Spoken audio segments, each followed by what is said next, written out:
penyakit terberat di Jawa Timur ini bukan masalah apa kan, tapi ketimpangan antar wilayah seperti itu. Madura dengan Surabaya itu kan berdekatan. Dekat, ya. Hanya saja dibatasi dengan jembatan Suramadu seperti itu. Akan tapi hari ini kita lihat bagaimana ketimpangan ekonomi di sana, ketimpangan pembangunan di sana jauh lah ketimbang di Surabaya. Ada beberapa bidang, ada beberapa dinas yang berada di di Pemprov Jawa Timur itu. Di antaranya itu kan ada yang di bagian infrastruktur, ada yang di bagian sosial, ada di bagian pendidikan, ada di bagian kesehatan dan lain sebagainya.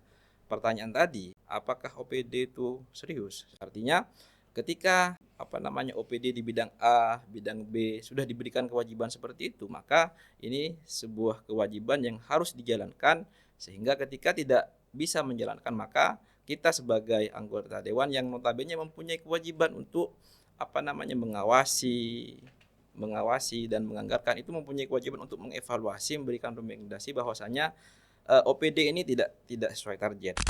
Walaupun mungkin secara penyerapan anggaran tidak maksimal, artinya masih ada di standar 80 sampai 90% lah. Penilaian yang kita lakukan itu yaitu berkaitan dengan penyerapan anggaran.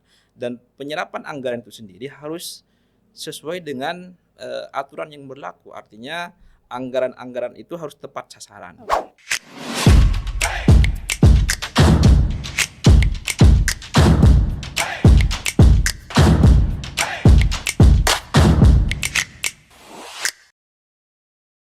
Assalamualaikum warahmatullahi wabarakatuh. Waalaikumsalam warahmatullahi wabarakatuh, Mbak. Selamat datang Bapak Nurul Huda SHI MH. Ini dari anggota Komisi D DPRD Jawa Timur. Selamat datang Bapak Nurul Huda. Ini saya manggilnya Bapak Nurul atau Bapak Huda? Bapak Huda saja. Bapak Huda, ya, baik. Atau Mas Huda? Boleh siapa aja, Pak. Yang biar penting lebih nyantai gitu kan ya. Oke, Mas Huda di sini selamat datang di podcast Kios Koran bersama dengan saya Nilu Rara, yang kali ini kita akan ngobrol santai gitu kan. Mas Huda, kita jangan tegang-tegang ya Mas ya. Nyantai aja ya, biar teman-teman di sini juga merasakan kayak wah, enjoy ternyata ngobrolnya sama Dewan Perwakilan Rakyat gitu kan. Ini sebelum kita membahas ke tema di episode kali ini, Mas Huda, ini saya perkenalan dulu. Masih ingat nama saya ya Mas ya? Mbak Rara kan? Iya betul. Saya kira lupa, bener ya. Mas Huda, apa kabar hari ini? Ya, alhamdulillah baik Mbak, dan juga terima kasih kepada podcast Kios Koran sudah bisa berkolaborasi dengan DPRD Provinsi Jawa Timur untuk bisa memberikan informasi-informasi berkaitan apa yang menjadi kinerja kita sebagai anggota DPRD Provinsi Jawa Timur, seperti itu Mbak. Baik, terima kasih juga Mas Huda untuk waktunya, karena kan memang yang seperti kita ketahui Dewan ini kan pasti sibuk ya. Ini tadi dengar-dengar habis rapat paripurna ya? Betul, ada rapat paripurna tadi selesai jam 12 tadi Mbak. Langsung ke sini. Langsung ke sini ya. Habis itu ada kegiatan lagi Mas? Sudah enggak ada, tidak ada lagi. Berarti habis ini bobo ya? Kebetulan nanti langsung ke Dapil Mbak, langsung ke Madura nanti. Oh, kita membahas masalah dapil biar teman-teman di sini juga tahu Mas Huda. Ini ternyata dapilnya dari Dapil Madura ya, Dapil 14 ya. Dapil Madura aslinya juga dari Sampang. Dapil 14 itu meliputi Bangkalan, Sampang, Pamekasan dan Sumeneb, dan kebetulan saya asli Sampang begitu. Oke, asli Sampang. Berarti kalau asli Sampang ini manggilnya kalau nggak salah kalau di Madura itu Rahuda ya? Iya, manggil apa aja sih Pak. Rahuda, betul ya Mas? Iya, nggak apa-apa. Karena tadi aku sempat kepo-kepo Instagramnya gitu kan. Ini berbeda sama namanya gitu kan. Sama kok, sama-sama Huda ya. Iya, Ra_Huda. Iya. Nah, ini ternyata beliau ini, Mas Huda ini umurnya masih muda, masih gen milenial, betul ya Mas ya? Umur 34 atau 35 lah, 35 tahun. Serius? Iya. Berarti kita samaan, hampir sepantaran ya. Oke, umur 34 35. Jadi yang benar yang mana Mas? 34 atau 35? 35 lah, 35. Tahun ini 35. Oke, berarti 1980 atau 89 ya. Oke, berarti 36 ya, 36. 36 ya. Mas, Kalau sekarang 2025. Dimudah-mudahin tadi ngomongnya 34. Yang penting kan di bawah 40 tahun. Oh, iya. Masih masuk ke kategori muda. Iya. Oh, berarti kalau di atas sudah kategori ya, tua. Betul. Wah, ini kesenjangan ini berarti. Kalau sepak bola ikutnya U30. Oke, Mas Huda aslinya dari Sampang, Madura, kemudian dapilnya juga di Madura. Untuk saat ini tinggalnya di mana, Mas? Di Surabaya, di daerah Pakuwon ya. Oh, barat. Timur. Oh, deket sih berarti. Deket. Enak ya, habis podcast pulang ya. Sudah menikah, Mas? Sudah, alhamdulillah. Sudah. Berarti ini sama istri di Madura, Mbak. Tiap Jumat, Sabtu, Minggu di Madura saya. Setiap minggu begitu? Iya. Gak capek, Mas? Karena kan yang pertama itu ini kan merupakan tuntutan kewajiban saya untuk mengunjungi dapil yang pertama. Iya. Karena saya sebagai anggota dewan ini kan bukan hanya milik keluarga sekarang, tapi milik masyarakat Madura yang harus menyampaikan aspirasinya, sehingga mempunyai kewajiban untuk selalu bertemu dengan konstituen yang ada di Madura seperti itu. Oke, wah, luar biasa. Berarti istri pertamanya sekarang rakyat ya, bukan istri bener. Iya. Berarti waktunya emang benar-benar dibagi ya, Mas. Betul. Ya. Untuk membaginya gitu, apakah dari istri mendukungkah atau mungkin kayak kamu kok kerja terus, sama aku kapan healingnya, jalan-jalannya gitu. Jadi sesuai dengan apa yang saya sampaikan tadi, sebelum saya terjun ke dunia politik dan menjadi anggota DPRD provinsi, kita sudah berkomitmen, kita sebagai pasangan itu sudah berkomitmen bahwasanya sebagian jiwa saya ini harus saya hibahkan untuk masyarakat seperti itu, untuk bagaimana bisa membantu masyarakat Madura. Kebetulan saya sekarang berada di Komisi D yang membidangi berkaitan dengan pembangunan, bagaimana di Madura itu bisa dibangun, infrastrukturnya juga baik sehingga setara dengan daerah-daerah lain di luar Madura begitu. Oke, berarti emang benar-benar jiwanya sudah terbagi ya, Mas? Iya.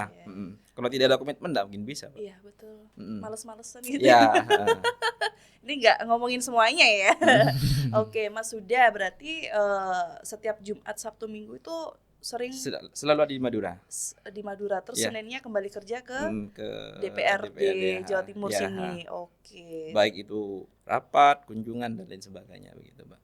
Dan ini baru pertama kali ya masuk ke dunia politik atau? Ini pertama kali saya mencalonkan diri sebagai anggota dewan di 2024. Alhamdulillah langsung ditakdirkan untuk mengabdi kepada masyarakat Madura seperti itu. Wah, luar biasa. Yeah. Keren. Baru tertarik ke masuk ke dewan kan baru pertama kok bisa langsung ke politik. Itu apakah sebelumnya Mas ini pernah mengikuti kayak menjadi suatu mengikuti komunitas atau apa gitu? Background saya ini kan suka di berbagai organisasi, mulai dari kampus sampai saya terjun ke masyarakat pun juga berada di ruang lingkup teman-teman yang aktivis di berbagai organisasi seperti itu, mulai dari kampus, setelah itu pulang ke Madura, berbaur dengan beberapa organisasi kepemudaan, dan alhamdulillah sekarang juga periode kedua saya menjadi ketua DPD KNPI Kabupaten Sampang seperti itu. Sampai sekarang ya. Berarti ya ngurus keluarga, ya menjadi anggota DPRD ya, menjadi ketua juga. Ketua KNPI ya, betul. Nah, itu kan 3 kegiatan yang sekaligus benar-benar ibaratnya waktu ini kan pasti Mas berikan ke 3. Iya. Ya 3 itu gimana itu Mas waktunya? Kalau kita jelaskan itu sebenarnya sulit untuk kita jelaskan seperti itu. Tapi ketika kita sudah menjalani proses ini, insya Allah kita menjalaninya dengan enjoy. Karena memang itu kita menjalankan dengan hati, menjalankan dengan ikhlas, enjoy, seperti tidak ada tekanan dari siapapun, sehingga semua kewajiban saya baik di organisasi, di keluarga, maupun kewajiban saya sebagai wakil rakyat Madura bisa dijalankan secara baik. Karena saya sampaikan kepada masyarakat, terutama bagi teman-teman pemuda di Madura itu, saya ini menjadi anggota dewan merupakan representasi dari pemuda Madura seperti itu. Jadi apa yang menjadi aspirasi dari teman-teman kepemudaan di Madura akan saya sampaikan, akan saya perjuangkan begitu, Pak. Oke, sampai sekarang masih tetap berjuang masih tetap setiap minggu kita ngumpul di berbagai organisasi, karena saya juga tidak hanya di KNPI saja kan, tapi di Ansor juga aktif begitu. Oke, berarti emang benar-benar sangat-sangat aktif ya Mas. Ya, makanya terjun ke politik begitu, Bang. Karena menurut saya pemuda hari ini tidak boleh apatis terhadap politik seperti itu. Betul. Artinya ketika kita ingin memperjuangkan segala sesuatu yang mungkin itu layak kita perjuangkan, jalan satu-satunya itu menurut pribadi saya itu adalah jalur politik seperti itu. Kadang orang melihat politik itu seperti hal-hal yang mungkin negatif dan lain sebagainya, dan akan saya buktikan nantinya bahwasanya berjuang di jalur politik itu merupakan sesuatu yang baik dan bisa menjalankan secara maksimal seperti itu. Wah, luar biasa, keren. Kayaknya juga memang dari backgroundnya sendiri Mas Huda ini memang sudah sangat aktif gitu kan, mulai dari mahasiswa dan lain sebagainya. Baik, itu adalah sedikit profil atau biodata ya dari Mas Huda di sini, supaya teman-teman di sini juga ternyata Mas Huda itu begini ya. Ternyata anggota dewan ini nyantai orangnya, bisa diajak ngobrol, bisa diajak diskusi, nggak perlu demo-demo ya kan. Tapi sebenarnya tidak masalah itu, Pak. Itu kan masalah. Bagian dari ekspresi kan. Yang penting demonya tidak anarkis kan, seperti kondusif itu. Gitu ya? Kondusif, tidak berlebihan. Cara menyampaikan aspirasi itu kan melalui penyampaian suara, melalui demonstrasi dan lain sebagainya, itu sah-sah saja. Berarti ini kayaknya alumni pendemo. Kayaknya waktu jadi mahasiswa gitu kan. Oke, Mas Huda, terima kasih sudah berbagi informasi terkait profil dari Mas Huda di podcast Kios Koran. Kali ini kita masuk ke tema nih Mas Huda, agak-agak sedikit berat, tapi jangan diberat-beratin ya. Tidak usah dianggap berat tema ini. Jangan berat, yang berat hutang-hutangnya aja ya. Oke, supaya dipahami oleh masyarakat gitu kan. Betul. Ya kalau terlalu beratin kadang opo sih kayak gitu kan Mas ya. Baik. Di podcast kali ini, episode kali ini kita akan membahas terkait menyoal kinerja OPD atau Organisasi Perangkat Daerah Pemprov Jawa Timur yang ada di Jawa Timur. Nah, sebenarnya nih Mas Huda, kalau kita ngomongin soal kinerja OPD itu kan banyak warga itu yang penasaran gitu kan, itu apa sih kerjaannya atau segala macam gitu kan. Nah, ini sebenarnya seberapa serius sih Mas untuk masalah serapan anggaran di OPD Provinsi Jawa Timur ini? Jadi seperti ini Mbak ya, OPD itu kan merupakan organisasi perangkat daerah seperti itu, dan saya menganalogikan karena memang background saya merupakan organisatoris seperti itu. Artinya ada beberapa bidang, ada beberapa dinas yang berada di di Pemprov Jawa Timur itu, di antaranya itu kan ada yang di bagian infrastruktur, ada yang di bagian sosial, ada di bagian pendidikan, ada di bagian kesehatan dan lain sebagainya. Pertanyaan tadi, apakah OPD itu serius? Saya kira itu serius, karena memang ini berkaitan dengan rakyat kan begitu. Jangankan mengurusi uang rakyat, kita menjalankan sebuah organisasi saja yang itu tidak digaji oleh rakyat, kita menjalankan hanya dengan hati, menjalankan dengan hobi dan lain sebagainya. Kita menjalankan dengan serius, apalagi ini berkaitan dengan uang rakyat seperti itu, yang mana APBD Jawa Timur ini puluhan triliun seperti itu yang harus diurusi oleh beberapa OPD yang ada di Provinsi Jawa Timur. Sehingga untuk bicara keseriusan, saya kira di masing-masing OPD itu sangat serius sekali untuk mengurusi bidang-bidang dan menjadi kewajiban bagaimana bisa menjalankan OPD-nya atau kedinasannya secara serius. Artinya ketika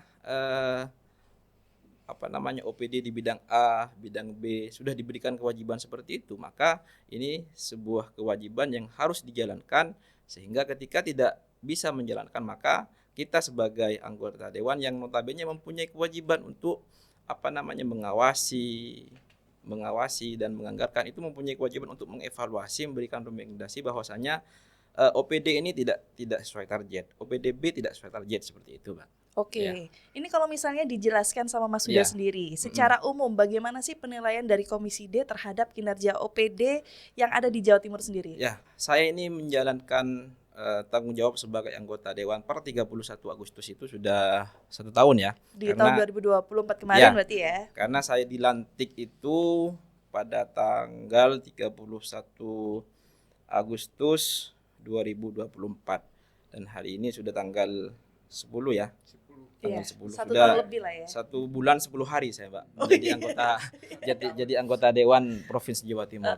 Sementara sebatas dari penilaian saya, alhamdulillah lah sudah beberapa OPD itu walaupun mungkin secara penyerapan anggaran tidak maksimal, artinya masih ada di standar 80 sampai 90% lah, saya kira itu sudah memenuhi kriteria. Cuman itu perlu ditingkatkan kembali untuk bagaimana penyerapan anggaran di masing-masing OPD seperti itu. Karena memang penilaian yang kita lakukan itu yaitu berkaitan dengan penyerapan anggaran, dan penyerapan anggaran itu sendiri harus sesuai dengan aturan yang berlaku, artinya anggaran-anggaran itu harus tepat sasaran.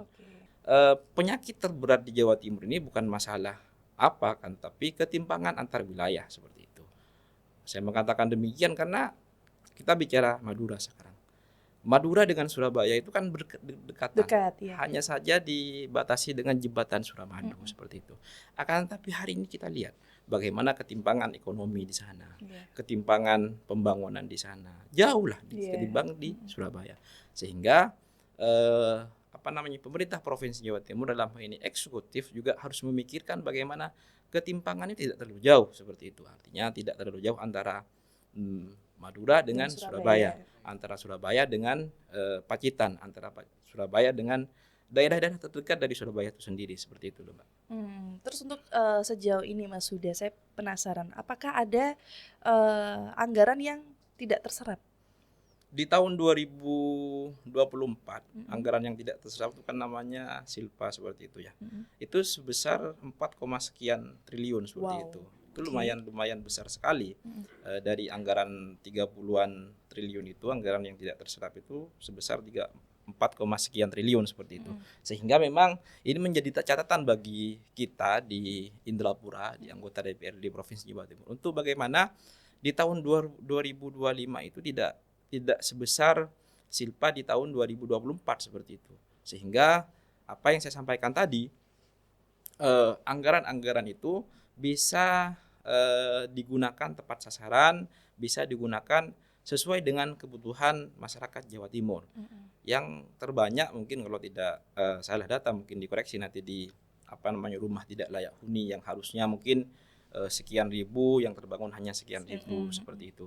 Terus yang kedua berkaitan dengan di pertanian dan peternakan seperti itu harus harus dievaluasi, sehingga untuk anggaran di tahun 2025 ini tidak sebesar Silpa di tahun 2024 seperti itu, Mbak. 4, sekian triliun itu kalau dibangun rumah tidak layak huni atau infrastruktur dan lain sebagainya, udah bisa banyak ya, sudah banyak, Mbak ya. Iya kok. 4, triliun T. Itu di bidang apa saja itu? Tadi yang sesuai dengan apa yang saya sampaikan tadi, itu ada di Cipta Karya, itu merupakan mitra saya di Komisi D. Terus di peternakan, kalau tidak salah di pertanian itu sekian ratus miliar seperti itu.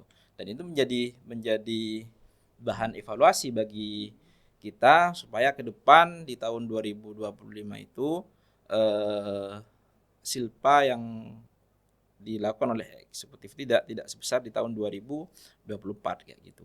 Oke, baik. Kalau menurut Mas Huda sendiri ini selaku anggota dari Komisi D, DPRD Jawa Timur, kira-kira yang dari OPD yang tadi Mas sebutin, kira-kira yang paling mendapatkan perhatian khusus dari Komisi D terkait kinerjanya di bidang apa?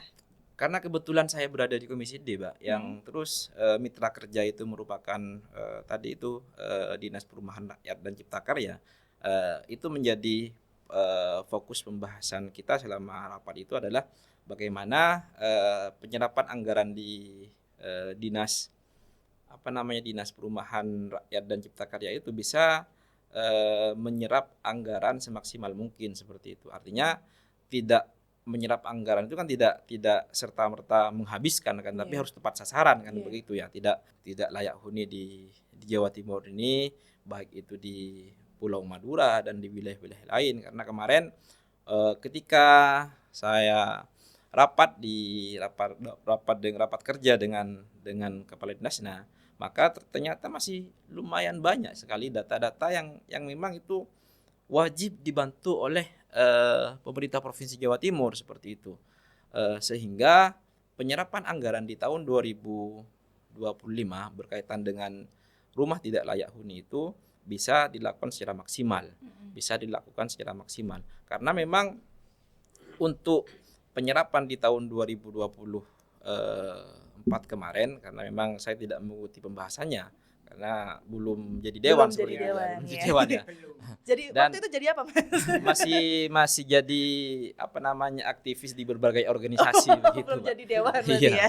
Belum tahu. Hanya katanya saja ketika sudah masuk di dalam, jadi sudah memahami bagaimana dinamikanya, bagaimana mendengarkan apa yang menjadi keluh kesah dari anggota OPD seperti itu. Sehingga di beberapa rapat kami sampaikan bahwa harus fokus bagaimana Dinas Perumahan Rakyat itu harus difokus di beberapa program, diantaranya ya wilayah-wilayah yang kumuh begitu.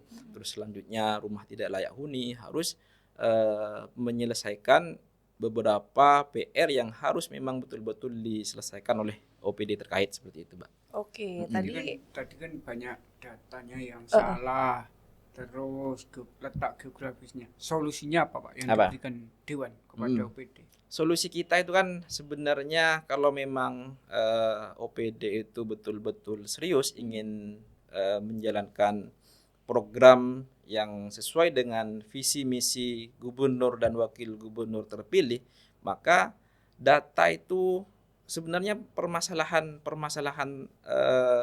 yang dialami oleh beberapa OPD terkait, terutama di OPD pembangunan yang tadi itu yang mengurusi berkaitan dengan rumah tidak layak huni itu data itu kan memang harus dari bawah. Dari tingkat kabupaten dulu, dari tingkat desa dulu, terus diseleksi lagi apakah ini betul-betul layak dibantu atau tidak seperti itu. Artinya kalau memang permasalahan itu pengen cepat diselesaikan, sebenarnya data itu harus segera direalisasikan. Artinya karena anggarannya ini ada sudah. Datanya sudah ada kan? Sudah ada, ya. Data sudah ada, anggarannya sudah ada, ya tinggal direalisasikan saja seperti itu. Dan hari ini kan permasalahannya itu OPD itu masih ragu-ragu kan untuk merealisasikan bantuan terhadap masyarakat yang memang betul-betul itu harus dibantu begitu. Harus dibantu, tidak usah ragu-ragu karena memang kadang di suatu daerah itu walaupun datanya sudah ada tapi yang bersangkutan sulit dihubungi begitu. Terus menghubungi kepala desa atau seperti apa, sehingga dengan adanya kita sebagai anggota DPRD kita bisa memfasilitasi seperti itu, bisa menyambungkan antara data yang sudah disediakan oleh dinas terkait itu untuk merealisasikan bantuan atau rumah tidak layak huni terhadap masyarakat yang betul-betul membutuhkan terhadap bantuan tersebut seperti itu. Karena yang saya sampaikan tadi, memang data sudah ada, anggarannya sudah ada. Kalau memang itu direalisasikan, maka akan mengurangi menambah serapan anggaran yang ada di OPD tersebut seperti itu. Tinggal direalisasikan saja.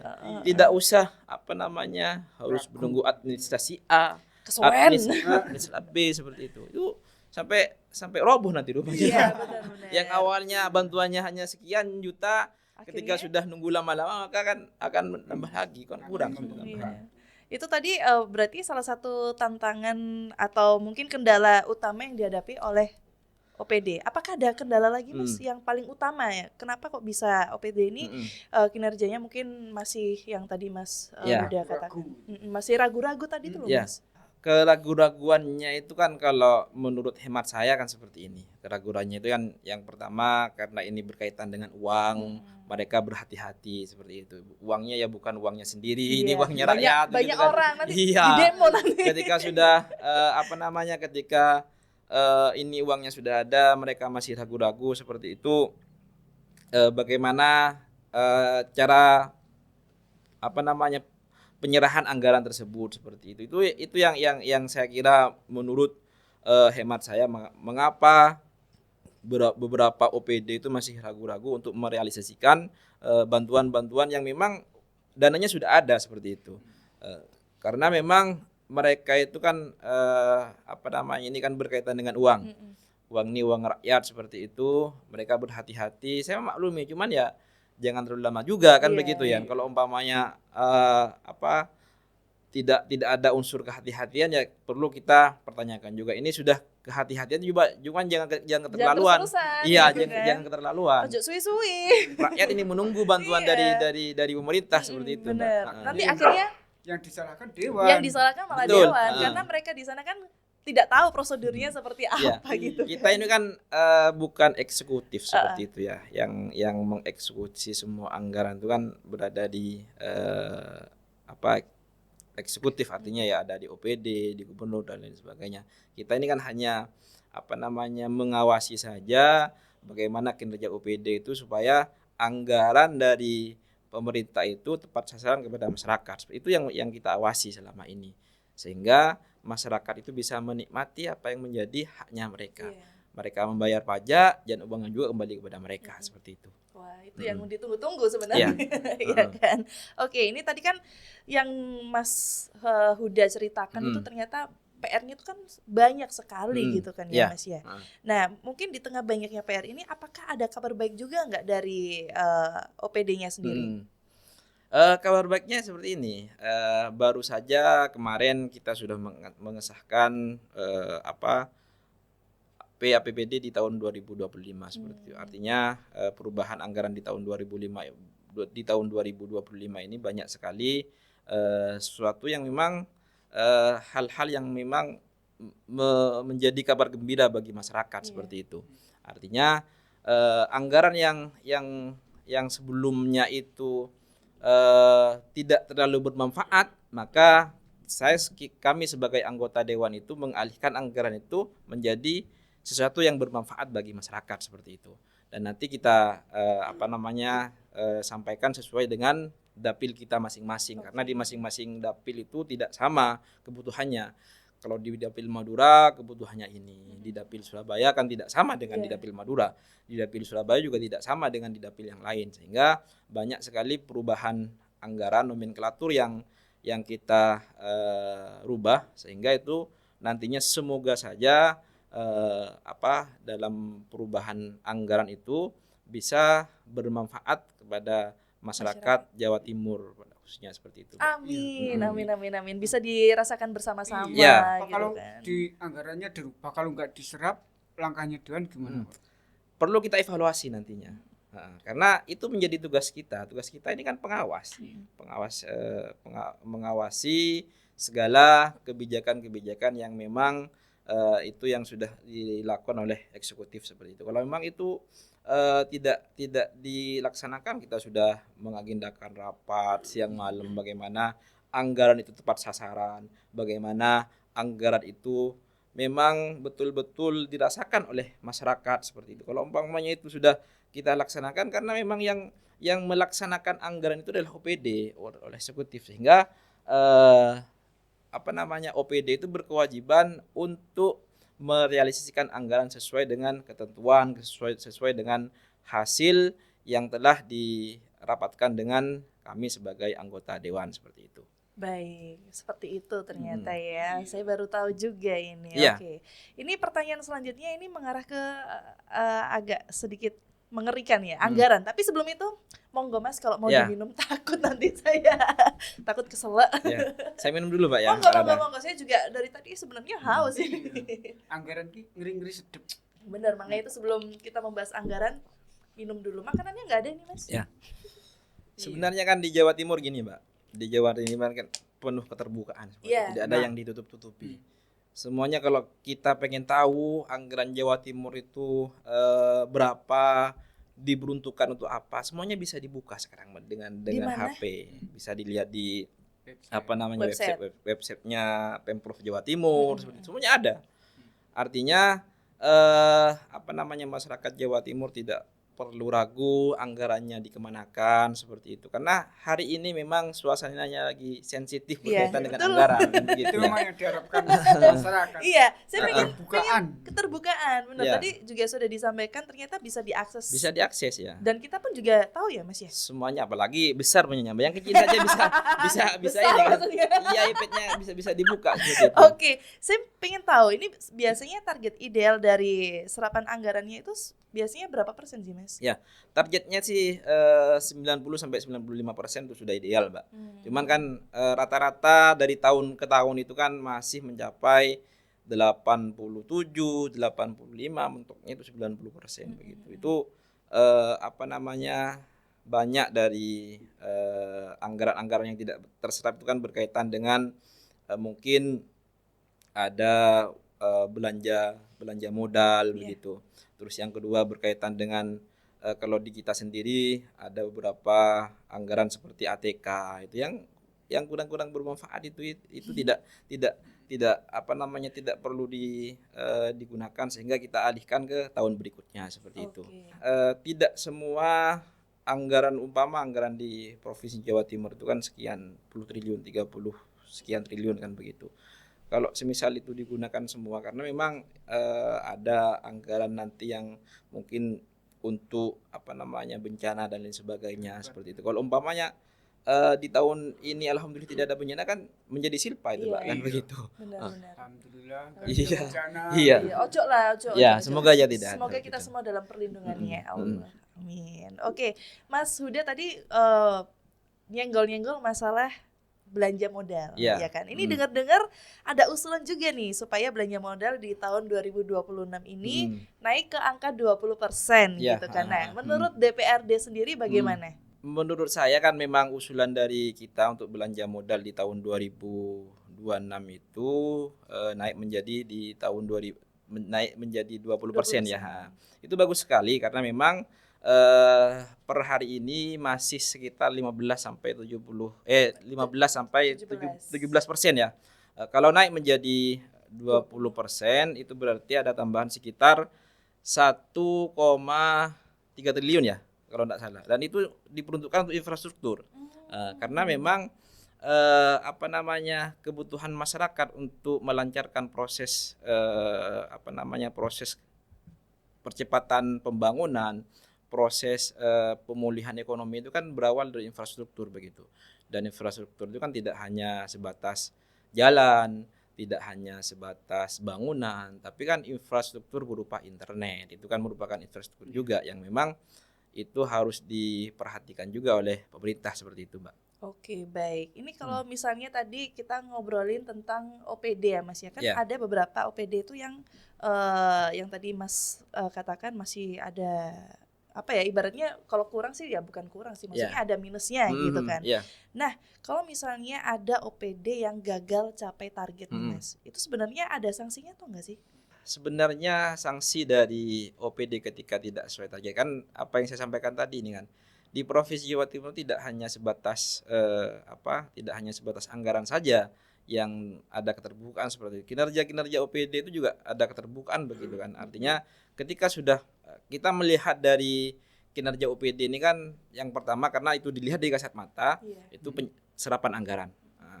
Yang kedua ya berkaitan dengan bagaimana hari ini bisa menjadi contoh yang baik, menjadi tauladan yang baik, itu salah satu syarat untuk bagaimana kita melihat dari kinerja OPD. Artinya ketika OPD itu tidak sesuai dengan target, melakukan hal-hal yang tidak diinginkan, maka kita sebagai anggota dewan itu merekomendasikan merekomendasikan kepada pihak terkait, artinya kepada gubernur, kepada inspektorat untuk bagaimana mengevaluasi OPD tersebut seperti itu. Karena kita sebagai anggota dewan tidak mempunyai hak untuk memecat OPD, tidak mempunyai hak untuk dirotasi gitu atau dimutasi? Itu bukan wewenang kita. Kita hanya merekomendasikan saja. Masa ketika kita sudah merekomendasikan, maka bola panasnya itu kan sudah berada di gubernur kan begitu kan. Ada di gubernur, sehingga dan gubernur tersebut juga perlu mendengarkan rekomendasi dari kita kan begitu kan. Karena kan apa yang saya sampaikan itu antara eksekutif dan legislatif ini kan harus sejalan dan seirama. Ketika sudah tidak sejalan dan tidak seirama, maka bukan tidak jalan roda pemerintahan ini, maka ya akan terhambat kan begitu kan. Sehingga apa yang menjadi rekomendasi kita sebagai anggota dewan, saya kira 90% itu masih diikuti oleh pihak gubernur seperti itu, Mbak. Iya, sebenarnya bukan 90% ya, 98%. Nggak mungkin lah rekomendasi dari DPR ini tidak akan didengarkan. Pasti kan ada, karena kan ada sebabnya tadi. Ada sebab kita tidak punyai tendensi pribadi atau seperti apa. Ketika sudah tidak sesuai dengan kinerja, maka kita berkewajiban untuk mengevaluasi, untuk merekomendasikan OPD tersebut untuk bisa dipindah ke tempat yang lain atau seperti apa, karena takutnya di tempat itu sudah terlalu lama, tidak bisa berinovasi dan lain sebagainya begitu. Setuju sih itu. Dewan ini kan suaranya rakyat. Iya betul, jadi harus didengarkan. Harus didengarkan. 98%, nggak mungkin kalau 90% aja ya. Yang duanya kemana? Yang duanya kemana? Yang duanya ya, kan dua nggak ada artinya dibandingkan beberapa suara gitu kan. Oke, monggo Mas Huda, nggak apa-apa sambil diminum ini terakhir ya. Terakhir untuk Mas Huda terkait menyoal kinerja OPD Pemprov yang ada di Jawa Timur. Mungkin Mas Huda bisa menyampaikan harapannya sendiri dari Komisi D atau mungkin dari Mas Huda sendiri yang ke depan terkait kinerja OPD di Pemprov Jawa Timur. Monggo bisa disampaikan, Mas. Saya sebagai anggota Komisi D ya dari fraksi Partai Persatuan Pembangunan dan Partai Solidaritas Indonesia P3PSI mengharap kepada OPD untuk bagaimana bisa bekerja secara maksimal, karena tanggung jawab dari OPD itu sangat luar biasa sekali. Ini kan menjalankan amanah, menjalankan tugas yang sangat besar, menjalankan tanggung jawab yang sangat luar biasa, sehingga kita bisa berkolaborasi nantinya, saya sebagai anggota dewan dan OPD, apalagi mitra kita nantinya bisa berkolaborasi untuk bagaimana bisa menjalankan tugas secara maksimal, bisa memberikan sesuatu yang bermanfaat bagi masyarakat Jawa Timur, karena memang anggaran dari APBD di tahun 2025 dan anggaran APBD di tahun 2026 ini sangat luar biasa sekali, sehingga bagaimana betul-betul APBD Jawa Timur itu tepat sasaran, bisa bermanfaat bagi masyarakat, bisa mengurangi angka kemiskinan, memperbanyak lapangan pekerjaan. Anggaran APBD seperti itu saya kira bisalah memenuhi kebutuhan masyarakat Jawa Timur seperti itu. Amin, amin. Membangun Jawa Timur lebih maju lagi, betul sekali. Ya mudah-mudahan ya Mas ya harapannya terpenuhi, tercapai gitu kan di tahun-tahun ya deket-deket ini lah ya. Amin. Baik, sekali lagi terima kasih banyak Mas Rahuda. Sekarang udah terima bisa, kasih banyak juga Mbak Rara. Sami-sami terima kasih sudah mampir ke podcast kita di Kios Koran. Mohon maaf ya Mas ya kalau apabila ada yang masih banyak yang belum disampaikan, mungkin besok kita ketemu lagi. Siap ya Mbak. Ditunggu di episode semoga selanjutnya. Kita bisa selalu berkolaborasi untuk memberikan yang informasi yang terbaik bagi masyarakat Jawa Timur. Betul sekali. Berarti ditunggu ya Mas ya. Oke, terima kasih kalau gitu. Kita salaman dulu. Terima kasih Mas Rahuda. Sampai ketemu lagi di podcast Kios Koran episode selanjutnya.